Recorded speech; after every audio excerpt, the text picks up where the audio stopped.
ఉండి పడినటువంటి వ్యక్తులు తర్వాత ఫిర్యాదులు చేస్తే ఆ కేసు పూర్వాపరాలు పరిశీలించినటువంటి పరిస్థితులు ఉన్నాయి. మీరు అవన్నీ ఏమి లేకుండా ఏదన్నా కేసులు ఉన్నాయా, ఆ పాత కేసులు ఇరికించడానికి అవకాశం ఉందా? వీళ్ళని పాత కేసులు లేవా, కొత్త కేసు మనమే సృష్టించేద్దాం, సాక్ష్యాలు లేవా, ఏదో ఒక విధంగా ఒక దగ్గరికి పంపించి సాక్ష్యాలు దారిన పోయేటువంటి వాడో, తెలుగుదేశం పార్టీకి సంబంధించినటువంటి సానుభూతి పరులో, లేకపోతే తెలుగుదేశం పార్టీ నాయకులు సూచించినటువంటి వ్యక్తులు వాడు చెప్పిందే సాక్ష్యం, వాడు చెప్పిందే వేదం, వాళ్ళ దగ్గర సాక్ష్యాలు తయారు చేయడం, ఆ తర్వాత కోర్టు మీద నిలబెట్టడం, ఆ తర్వాత జైలుకి పంపించడం, జైలుకి పంపించిన తర్వాత దాని తీర్పులు పూర్వాపరాలు పరిశీలించిన తర్వాత ఈ కేసులో ఏమి పసలేదు కదా అని చెప్పి బెయిల్ వస్తే ఆ బెయిల్ వచ్చే రోజు కల్లా మరలా ఇంకొక కేసు నమోదు చేయడం, పీటీ వారెంట్ చేయడం, జైల్లో నుంచి బయటకు రాకుండా మరలా ఆ కేసు నడపడం. ఒక పక్క బెయిల్ తెచ్చుకుంటూ ఉంటే ఒక పక్క పీటీ వారెంట్లు వేసుకుంటా ఈరోజు ఆ కేసులను ఏదో ఒక విధంగా ఆ వ్యక్తిని న్యాయస్థానం ముందు నిలబెడితే న్యాయస్థానం ముందు ఏ కేసు కూడా నిలబడదు కాబట్టి ఆ వ్యక్తికి శిక్ష పడేటువంటి అవకాశమే లేదు కాబట్టి మీరే శిక్ష వేయడానికి చట్టాన్ని మీ చేతుల్లోకి తీసుకుని ఈరోజు న్యాయాన్ని ఈరోజు న్యాయస్థానం ముందు నిలబెట్టాల్సినటువంటి పని లేకుండా వాళ్ళు వేయాల్సినటువంటి శిక్షను కూడా మీరు అమలు చేసేటువంటి విధంగా 3 నెలలు జైల్లో పెట్టాలి, 4 నెలలు జైల్లో పెట్టాలి, 5 నెలలు జైల్లో పెట్టాలి అనేటువంటి టార్గెట్లు విధించి ఈరోజు మీరు ఏ విధంగా కక్ష సాధింపులకు పాల్పడుతున్నారో ఒకసారి ఆలోచించి. పిన్నెల్లి రామకృష్ణారెడ్డి మీద మొదట కేసు పెట్టారు, దాదాపుగా పాపం 2 నెలలు జైల్లో ఉన్నాడు. మరలా తెలుగుదేశం పార్టీకి సంబంధించినటువంటి వ్యక్తులే వాళ్ళలో వాళ్ళు గొడవ చేస్తున్న ఒకే పార్టీకి సంబంధించినటువంటి వ్యక్తులు మీకున్నటువంటి మీ మధ్య ఉన్నటువంటి విభేదాల వల్ల ఒక వ్యక్తి హత్యకు గురైతే స్పష్టంగా పోలీస్ అధికారి, ఎస్పీ స్థాయి అధికారి పార్టీలో ఉన్నటువంటి అంతర్గత విభేదాల వల్ల, తెలుగుదేశం పార్టీలో ఉన్నటువంటి అంతర్గత విభేదాల వల్ల ఈ హత్య జరిగిందని చెప్పి ప్రకటిస్తే వాటన్నిటినీ పక్కన పెట్టి ఏదో ఒక విధంగా పాపం పిన్నెల్లి రామకృష్ణారెడ్డి, పిన్నెల్లి వెంకటరామరెడ్డి నా కేసులో మీరు చొప్పించి వాళ్ళని మరలా జైల్లో పెట్టి నానా విధాలుగా ఆ కుటుంబాన్ని, ఆ వ్యక్తుల్ని ఎన్ని రకాలుగా ఇబ్బందులు పెట్టారో మనం చూసాం. అయితే నా మీద కేసు మోపారు. నా మీద పెట్టినటువంటి కేసులు అయితే నేను నిజంగా చెప్తున్నా, నాకు నవ్వు వచ్చింది. ఎక్స్ప్లోజివ్స్ కేసు పెట్టారు, ఎస్సీ ఎస్టీ కేసులు పెట్టారు. ఒక కేసులో బెయిల్ వచ్చింది అంటే రెండో కేసులో పీటీ వారెంట్ వేశారంటే నా మీద ఈ ప్రభుత్వం అధికారంలోకి వచ్చినటువంటి ఈ 2 సంవత్సరాల కాలంలో 27 కేసులు నమోదు.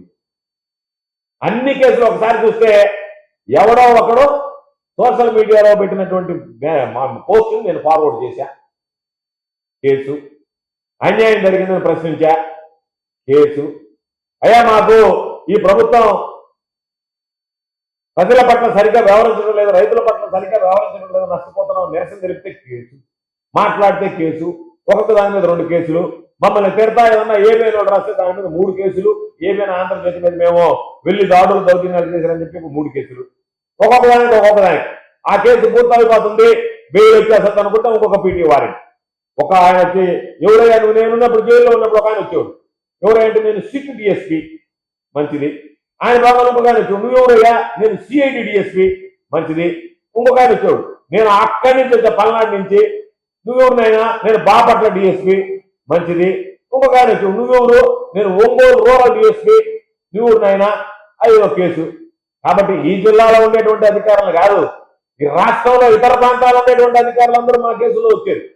కొంచెం ఒక్కొక్కరు ఒక నోటీస్ ఇచ్చేది. ఆ నోటీసు చూస్తే నవ్వాలని ఆడవాలని తెలియజేశారు. సంబంధం లేనటువంటి కేసులు. ఒక పక్క నవ్వు, ఇదేంద్రా ఈ వ్యవస్థ ఇంత కుప్పకూలిపోయింది అని చెప్పి, ఒక పక్క బాధ, అయ్యో అనవసరంగా లేనిపోయినటువంటి కేసులు నిందలన్నీ వేస్తున్నారని చెప్పి అంత దుర్మార్గమైనటువంటి పరిస్థితులు ఉన్నాయి. ఈరోజు జోగి రమేష్ విషయానికి వస్తే నకిలీ మద్యానికి సంబంధించి తెలుగుదేశం పార్టీ వాళ్ళ పాత్ర ఉంది అని చెప్పి స్పష్టమవుతుంటే వాళ్ళ జోలికి పోకుండా పాపం అది పట్టించినటువంటి జోగి రమేష్ మీద ఆయనకి ఏదో ఒక విధంగా లింకు చేసి ఆయన లేనటువంటి కేసును సృష్టించి ఈరోజు పాప ఆయన మీద కేసు పెట్టడమే కాకుండా ఆయన ఇల్లంతా ధ్వంసం చేస్తే ధ్వంసం చేసినటువంటి వాడి మీద మాత్రం కేసులు లేవు, ఇతని మీద మాత్రం ప్రశ్నించినటువంటి వాడి మీద కేసులు పెట్టి ఈరోజు జైలు పాలు చేశారు. అదేవిధంగా యువకుడు, దళిత మామూలు దానికి సంబంధించినటువంటి ఒక యువకుడి మీద దళిత యువ వైద్యులైనటువంటి పిలిపే శ్రీకాంత్ ఒక వాలంటీర్ కనిపించకుండా పోతే ఆ తర్వాత అతను మరణించినటువంటి సంఘటనలో ఆ వాలంటీర్ కనిపించలేదని ఆ వాలంటీర్ కుటుంబానికి అండగా నిలిచినటువంటి వ్యక్తి శ్రీకాంత్. అటువంటి వాడి మీద ఈరోజు మీరు కేసులు నమోదు చేసి అనవసరంగా జైలు పాలు చేశారు. ప్రశ్నిస్తే ప్రసన్న కుమార్ ఇంటి మీద పోయి దాడి చేశారు.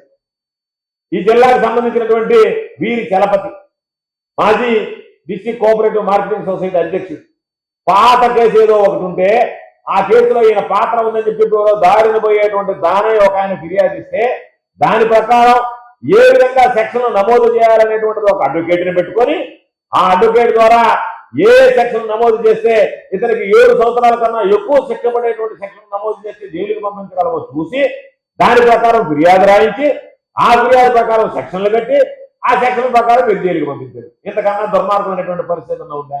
కామిరెడ్డి సత్యనారాయణ రెడ్డి అక్రమంగా ఇసుక రవాణా జరుగుతుంటే దాన్ని ప్రశ్నించడానికి పోతే లేనిపోని కేసులను పెట్టి జైలుకి పంపించి ఆ తర్వాత పాత కేసులు ఆయన ఇంటి మీదకి పోయి ఈరోజు హైకోర్టు దగ్గర వీడియోలు పెట్టారు. కొండవోలు సుధాకర్ రెడ్డి గారు మాజీ అడ్వకేట్ జనరల్ ఆయన వాదించాడు ఆ కేసుని. ఆయన ఆ కేసు వాదించినప్పుడు సుధాకర్ రెడ్డి గారు హైకోర్టులో సాక్ష్యాలు చూపించాడు. ఇదిగో సాక్ష్యాలు, ఎవరి మీద దాడి చేశారు, ఎవరింటి మీదకి పోయారు, ఎవరైతే వ్యక్తులు ఈరోజు మేము మాట్లాడుతున్నారో దాడికి గురయ్యామని వాళ్ళు దాడికి గురి కాలేదు. నేరుగా ఆ ఇంటి మీదకి వెళ్ళి వాళ్ళ మీద వాళ్ళ తలుపు తన్ని వాళ్ళ మీద దౌర్జన్యం చేసి వాళ్ళని బూతులు తిట్టి వాళ్ళ ఇంట్లో లేనటువంటి సమయంలో మహిళలు ఇంట్లో ఉండేటువంటి సమయంలో మీరు ఇష్టారాజ్యంగా వ్యవహరిస్తే ఆ గ్రామస్తులు పట్టుకొచ్చారు. పట్టుకొని ఇళ్ల మీదకి వచ్చి మీరు ఎలా దాడి చేస్తారని చెప్పి అడిగిన దానికి వాళ్ళని పట్టుకున్న దానికి మా మీద మమ్మల్ని పట్టుకున్నారు, దాడి చేశారు, దీని వెనక సత్యనారాయణ రెడ్డి ఉన్నాడని చెప్పి కేసు పెడితే పాపం హైకోర్టు సెలవులు వస్తే దాదాపుగా 1.5 సంవత్సరం ఆయన బెయిల్ వేస్తున్నదానికి కూడా అవకాశం లేకుండా మీరు చేసి ఒక కేసు వెనక ఒక కేసు బనాయించి దాదాపుగా 3 నెలల పైపులకు ఈరోజు వయసు ఆరోగ్యం బాగలేదు. పాపం ఆయన ఛాతీ వ్యాధితో బాధపడుతున్నాడు. గుండెకి సంబంధించినటువంటి వ్యాధులు ఉన్నాయి. 2 సార్లు పాపం అక్కడ దీనికి వెళ్ళిపోయాడు, స్విమ్స్కి పోయి వచ్చాడు. నెల్లూరు హాస్పిటల్ తీసుకెళ్లి వైద్యం చేయించారు. ఒక పక్క వైద్యం చేయిస్తూనే మీ చర్యలకు పరాకాష్ట ఏంటంటే ఆయన 90 రోజుల పైన జైల్లో వచ్చితే నిన్న హైకోర్టు బెయిల్ ఇచ్చింది, రేపు విడుదలవుతున్నాడు. అంటే మీరు పరిపాలన ఆలోచన ఏ విధంగా ఉందనేటువంటి దానికి ఇది ఒక ఉదాహరణ కదా.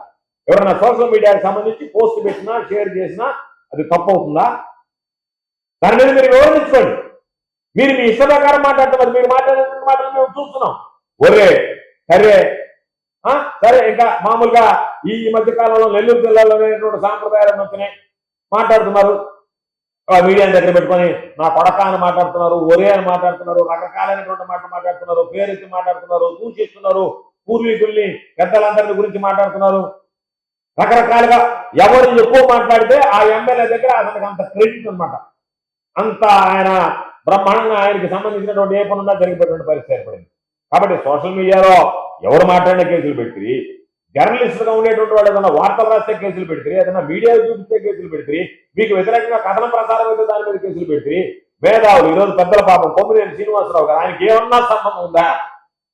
ఆయన ఆ ప్రోగ్రాం కండక్ట్ చేశాడు. కండక్ట్ చేసినప్పుడు అక్కడ వచ్చినటువంటి వ్యక్తి ఏదో కొన్ని వ్యాఖ్యలు చేస్తే ఆ వ్యాఖ్యల మీద చంద్రబాబు నాయుడుకి సంబంధించినటువంటి అనుకూల మీడియా లేనిపోయినటువంటి దుమారాలంతా సృష్టిస్తే దాని మీద పాపం కేసు పెట్టి ఆయనని పాపం ఒక లెజెండ్ లాగా చూస్తారు. పాపం కొమ్మినేని శ్రీనివాసరావు గారు అంటే జర్నలిస్ట్ రంగంలో ఆయనకు ఒక విశిష్టమైనటువంటి స్థానం సంపాదించుకున్నటువంటి వ్యక్తి, గౌరవప్రదమైనటువంటి స్థానం సంపాదించుకున్నటువంటి వ్యక్తి. ఏది కూడా ఏ రోజు కూడా రాగద్వేషాలకు అతీతంగా పనిచేసేటువంటి వ్యక్తి. ఆయన దగ్గర అనేక సందర్భాల్లో డిబేట్కి వెళ్ళాం. ఎవరినైనా అనవసరంగా విమర్శిస్తే ఏ పార్టీకి సంబంధించినటువంటి వాడైనా ఏ ఛానల్లో పనిచేసినా ఎప్పుడు ఉపేక్షించినటువంటి సందర్భాల్లో, ఖండించినటువంటి సందర్భాలు ఉన్నాయి. మీరు మాట్లాడటం కూడదు అన్నటువంటి సందర్భాలు ఉన్నాయి. ఎవరినైనా సరే ఆ విధంగా చక్కదిద్ది సర్దుబాటు చేసి మందలించి డిబేట్ నడిపించినటువంటి ఒక మహోన్నతమైనటువంటి స్థానం కలిగినటువంటి స్థాయి కలిగినటువంటి వ్యక్తి జర్నలిస్ట్ రంగం. ఆయన తీసుకెళ్లి మీరు ఆయన మీద కేసు పెట్టారు. ఎప్పుడో పాపం పోసారి పాత కేసు ఏదో ఉంటే దాన్ని తీసుకొచ్చి అన్ని రకాలకు సంబంధించినటువంటి మొత్తం ఆ జైలుని తిప్పి అతన్ని హింసించారు.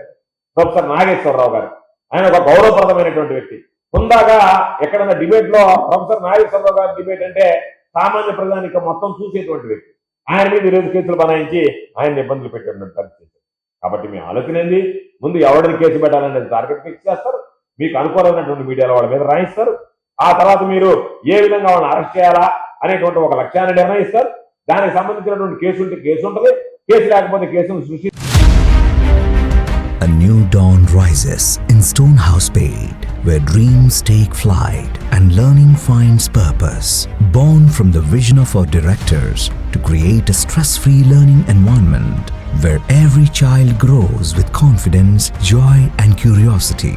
A strong IIT and NEET foundation with AI, coding and robotics program nurturing innovators for tomorrow. A holistic development with discipline, creativity, leadership, an education that shapes character beyond textbooks, an environment where learning is joyful, teachers are mentors, and every student's journey is stress-free. Viswasai Group of Schools, educating future-ready minds through stress-free education. Now open at Stonehousepet, playgroup to grade 7. A vision of stress-free education from the directors of Viswasai.